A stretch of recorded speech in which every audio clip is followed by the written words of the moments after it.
Well, development camp concluded earlier today, and there were a couple of players that definitely stood out above the rest. We'll talk about that on this edition of Locked On Anaheim Ducks, part of the Locked On Podcast Network.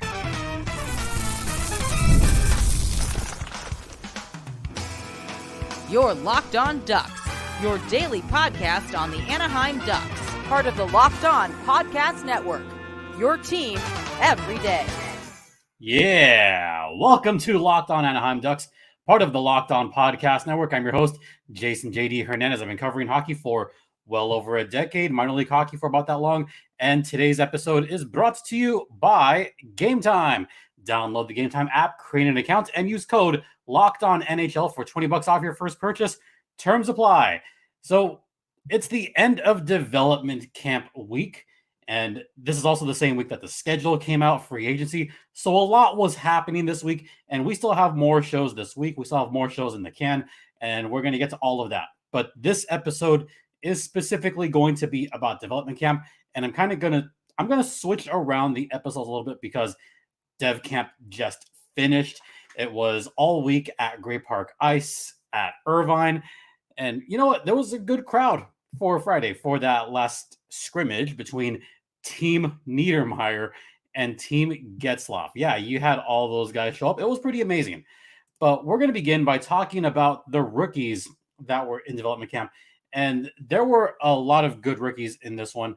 I'm just going to quickly go over some of the highlights of which players were on there and the rosters. So once again, Team Getzy in black and Team Niedermeyer in white. Here's who was on Getzy's team. Just some of the guys that looked really good. You had Alexandre Blais. You had Maxime Massé. Niko Mijatovic is back. You also had Jan Mysak.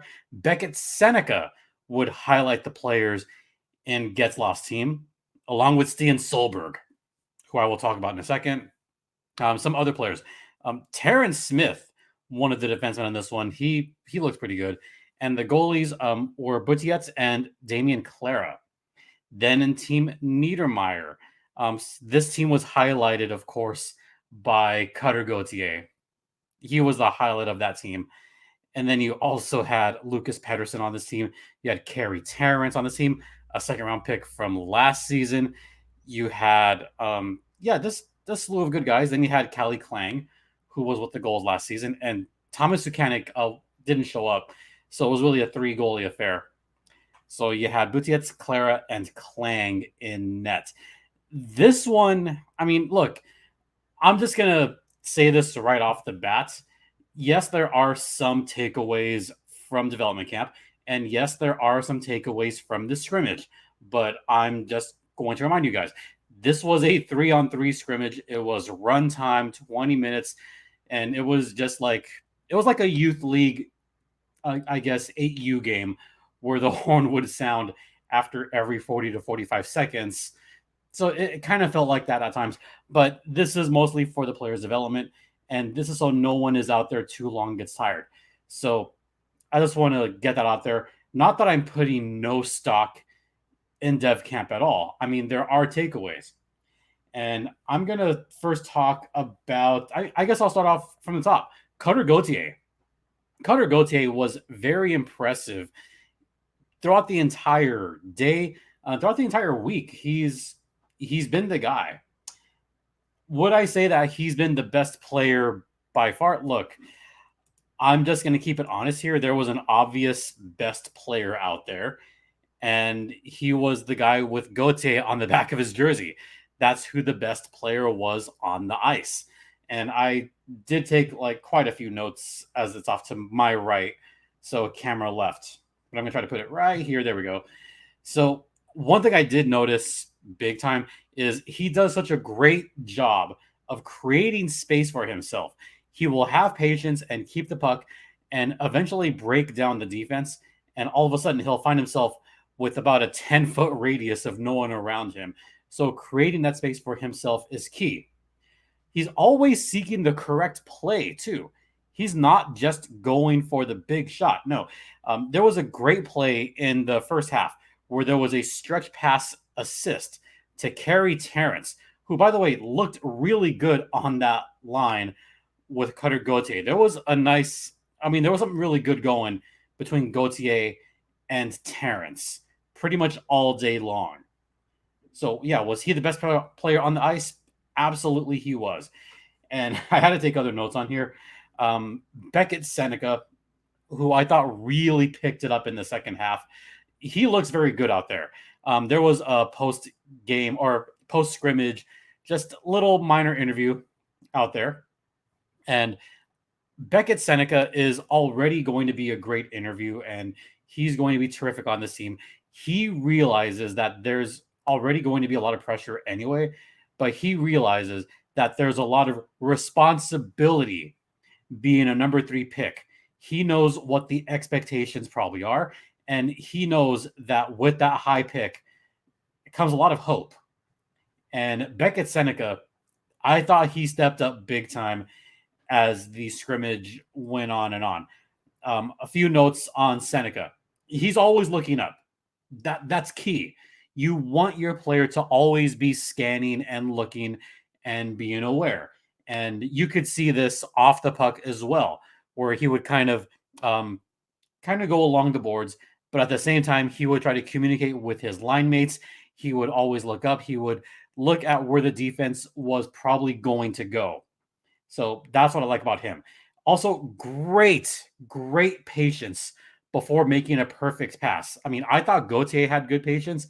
I think Sennecke might have better patience in the fact that, yeah, he's looking for the home run pass.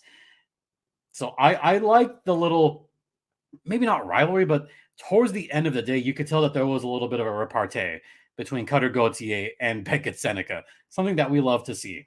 So that was some notes on Sennecke. Other players that stood out. Stian Solberg, good entries all day long. He would bring the puck up the ice with relative ease, had good speed, but just good entries overall, and didn't turn the puck over on those entries where he would turn the puck over. And this only happened maybe once, was where he got it in really deep and he had it along the goal line and just kind of misplayed it. But that was the only really weird thing about Solberg. Not a weird thing, but just something that I noticed. Also, I made sure to bold this note. Nice transition speed to stop a breakaway. This happened more than once, and this apparently does happen a lot, where Solberg does have a motor on him. He does. Despite being a big hitter, despite being the quote-unquote most violent player in the draft, he's got good speed. He's got good transition speed down the neutral zone, and yeah, that was impressive. That was an impressive play to stop a breakaway on that. So good on Stian. Jackson Weeb, he still has a great snapshot, still looks good, still could make a difference in this organization. Speed looks great. Puck awareness is very superb. What other notes did I have? I actually had a few notes on here that I'm just trying to get to. Yeah, I was pretty observant. I didn't take nearly as many pictures or video that I would have liked. I went into this trying to pay more attention and trying to be more observant, and I thought that was fine with that. Terrence Smith. That's what I want to talk about. Terrence Smith, I thought, was a steal in that round. Now, some prospect guides ranked Terrence Smith pretty high. Elite Prospects did rank him a little bit higher than the Ducks' previous picks. I think the one thing about this Terrence Smith kid that I truly like is his great two-way play. He's aware of where the puck is going to go at all times. And just the awareness, I thought, looked really good. Other players, Maxime Massé, I thought he looked really good. I thought he looked good as well. Just good plays all around, pretty solid shot, and pretty solid passes. So I like Massé a lot. Terrence Smith, I'm starting to like him. The more I see him, the more I'm beginning to like. So that's maybe a player to watch out for. All right, we're going to head to the first intermission. I'm going to talk about which players could crack the roster and possibly fit into the Ducks organization or maybe the San Diego Gulls organization. We will get to all of that on the other side. And now a brief word from eBay Motors. That is right. It is passion, drive, and patience. Patience underlined. The formula for winning championships is also what keeps your ride or die alive. eBay Motors has everything you need to maintain your vehicle and level it up to peak performance. Superchargers, roof racks, exhaust kits, LED headlights, and more. Whether you're into speed, power, or style, eBay Motors has you covered. With over 122 million parts for your number one ride or die, you'll always find exactly what you're looking for. And with eBay Guaranteed Fit, your part is guaranteed to fit your ride or your money back. Yeah, because with eBay Motors, you're burning rubber, not cash. With all the parts you need at the prices you want, it's easy to make your car the MVP and bring home those wins. Keep your ride or die alive at ebaymotors.com. Eligible items only, exclusions apply. eBay Guaranteed Fit only available to U.S. customers. Welcome back to Locked On Anaheim Ducks, part of the Locked On Podcast. And we're recording TLOPN on episode number 902 of Locked On Anaheim Ducks. Once again, you're locked in with Jason JD Hernandez. All right, so players that could crack the roster. Honestly, I think there's only two players on this roster or in the development camp roster that I think could crack the Ducks roster. Only two of them. The obvious one is Cutter Gauthier. As I mentioned, he was the best player on the ice. Could he crack the roster? I say yes. I really do.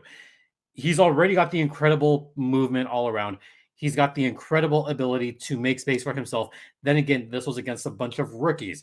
I think once we get into training camp, we're still going to see a lot of playing time with him, but I could see him making that third or fourth line. And if he does make the team, I think it's going to be very interesting to see how the Ducks deploy him and see how they utilize his strength and who they put him with. I could see Gauthier as high as the third line. Look, he's already proven himself in a bunch of other levels. He has. He was the best player here. We're going to have a rookie camp around September. He might be one of the best players pretty much in the entire Pacific Division, if I'm going to be honest here. So will he crack the roster? I'm predicting yes. I hope he does make it. I really hope he does. Some other players that actually, there's one other player that I think could make the team right away, and that might be Beckett Sennecke. I'm kind of torn between this one because I think Sennecke is almost ready to being ready. Really. But the one player that I think for sure is going to make it is going to be Cutter Gauthier.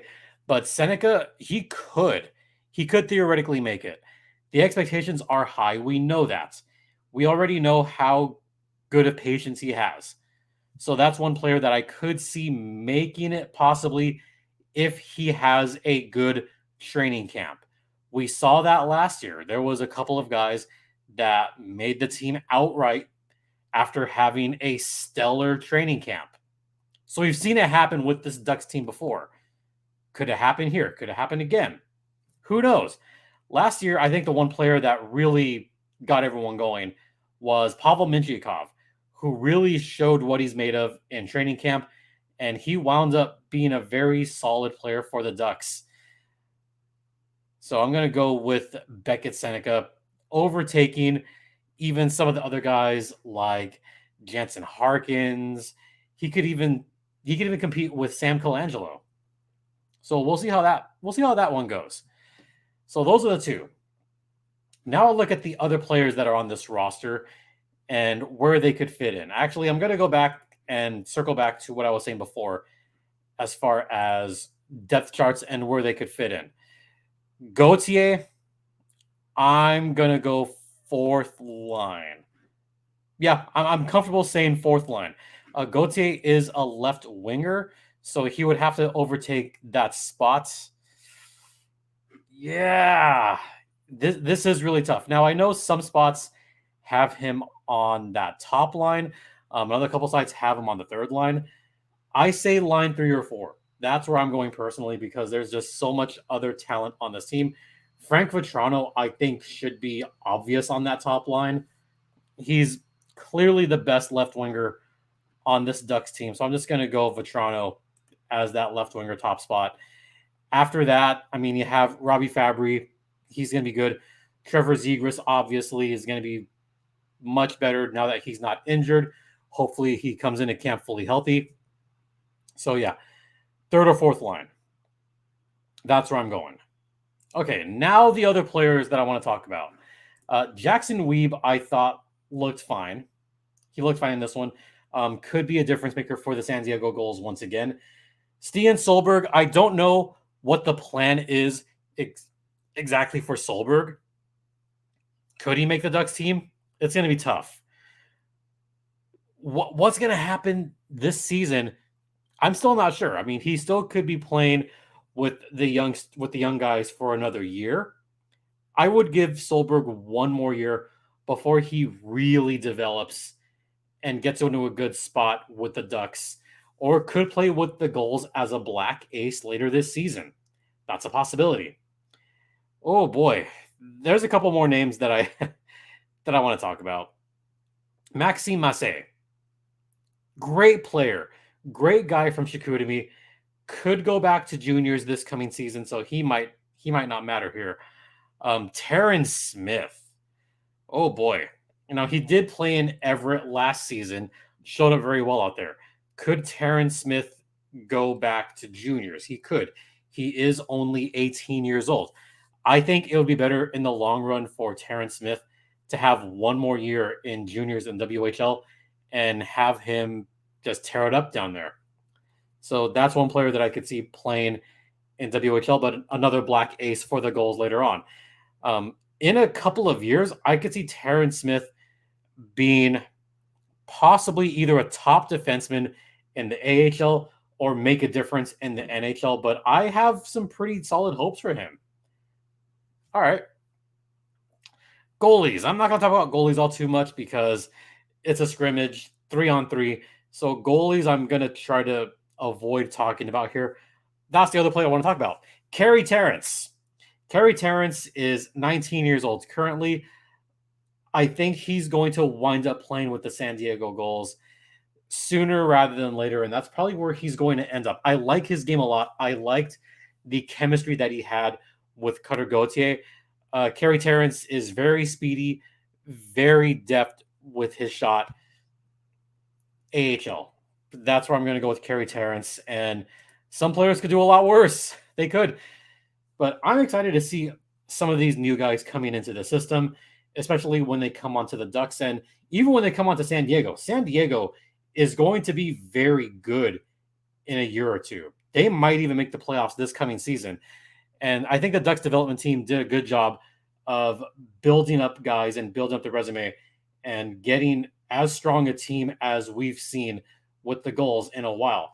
They just need a couple more, maybe one or two veteran signings, and they could put together a pretty solid team. We are going to head into the second intermission, and we got to talk about a couple of signings that just took place at Great Park. Yeah, stay locked in.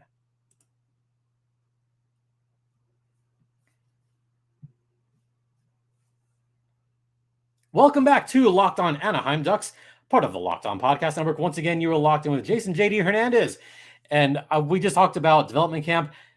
I thought I was going to try to put some videos in this one that I took a couple of videos at the development camp, and I might even still put them in anyway, but I'll put them in towards the end. I think right now I'm just going to leave this as is, and yeah, talk about the signings that just took place. Let's go. Woo!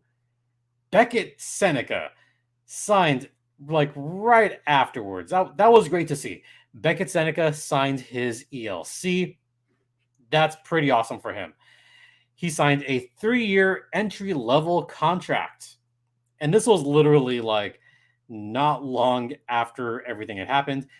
He looked very good on the ice. He was the second best player, in my opinion, on the ice today, just behind Cutter Gauthier, but Gauthier is a little bit older. Once again, third overall pick in this year's draft. Had a great season, 68 points with the Oshawa Generals. His stock has been rising ever since the holidays. It has. And the development camp that I saw improved steadily as we went along. Just like today, he got better the longer he was out there. So Sennecke, once again, signing his 3-year ELC. Good luck to Sennecke on that one.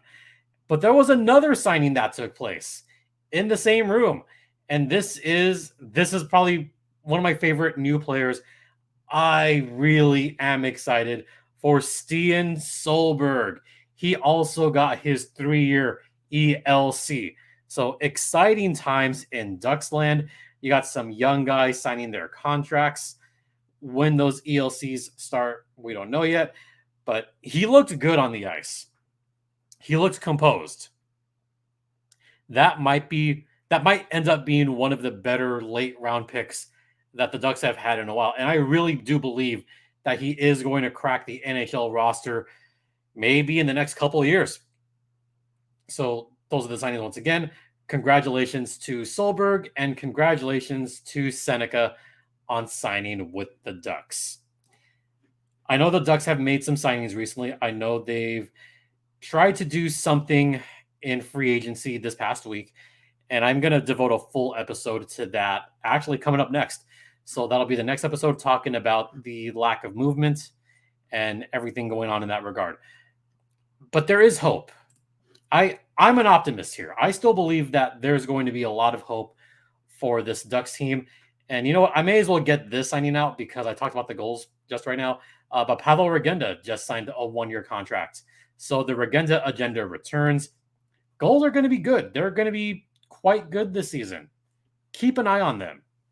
All right, that's going to do it for this podcast. Once again, I want to thank you all very much for tuning in. Thank you for listening. Thanks for watching. Don't forget, this podcast is free and available across all platforms, including Stitcher, Spotify, Apple Podcasts, Google Podcasts. You can follow me on Twitter X at StimpyJD.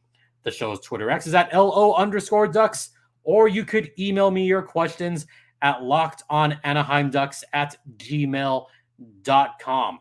And once again, thank you all for your continued support. It is so greatly appreciated. For Locked On Anaheim Ducks, I'm Jason JD Hernandez saying have a great weekend, everyone. Please remember to be safe out there. Be kind to one another. And Ducks and young Ducks fly together.